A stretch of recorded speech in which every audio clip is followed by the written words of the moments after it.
friends, welcome to my channel.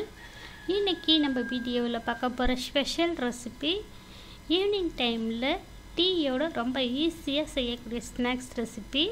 இதுக்கு அதிக பொருளும் தேவைப்படாது. வீட்டில் இருக்க குறைவான பொருட்களை பயன்படுத்தி சட்டுன்னு ஒரு 10 நிமிடத்தில் செய்து முடிச்சிடலாங்க. ரொம்ப அருமையாக இருக்கும். ஈவினிங் டைமில் டீயோட இந்த ஸ்நாக்ஸ் ரெசிப்பியை இந்த வீடியோவை பார்த்துட்டு இதே முறையில் இதே அளவோட ட்ரை பண்ணி பாருங்கள். ட்ரை பண்ணி பார்த்துட்டு எப்படி வந்துச்சுன்னு கருத்துக்களை ஷேர் பண்ணுங்கள். இந்த வீடியோ உங்களுக்கு பிடித்திருந்தா லைக் பண்ணுங்கள், ஷேர் பண்ணுங்கள், சப்ஸ்கிரைப் பண்ணுங்கள், கமெண்ட் பண்ணுங்கள். இப்போ வாங்க இந்த ஈஸியாக செய்யக்கூடிய ஸ்நாக்ஸ் ரெசிபியை எப்படி செய்கிறதுன்னு பார்க்கலாம். இப்போ ஸ்நாக்ஸ் செய்கிறதுக்கு ஒரு பாத்திரத்தில் ஒரு கப் அளவுக்கு கோதுமை மாவு எடுத்துருக்கேன்.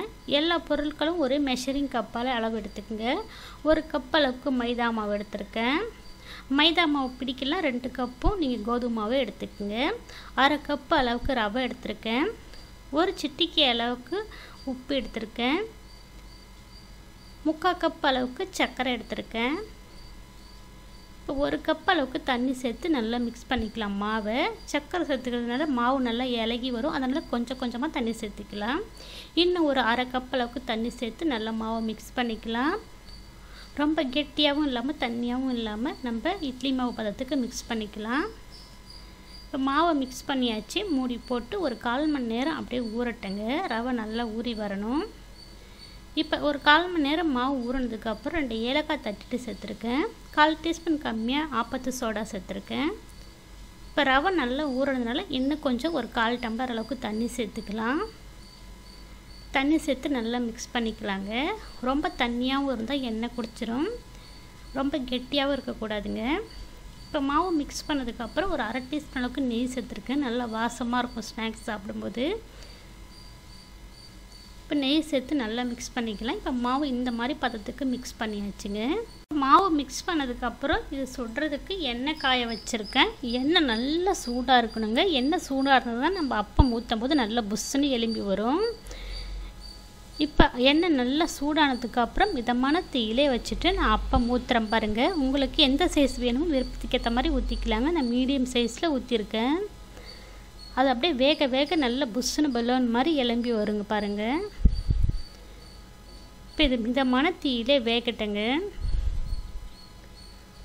இப்போ ஒரு சைடு வெந்ததும் நம்ம திருப்பி விட்டுக்கலாம். இந்த ஸ்நாக்ஸ் செய்கிறதுக்கு அதுக்கு எண்ணெயும் தேவைப்படாதுங்க. கொஞ்சம் கூட எண்ணெயே குடிக்காது. ரொம்ப அருமையாக இருக்கும். நம்ம கோதுமை மாவு ரவெல்லாம் சேர்த்துக்கிறதுனால எண்ணெய் கொஞ்சம் கூட குடிக்காதுங்க.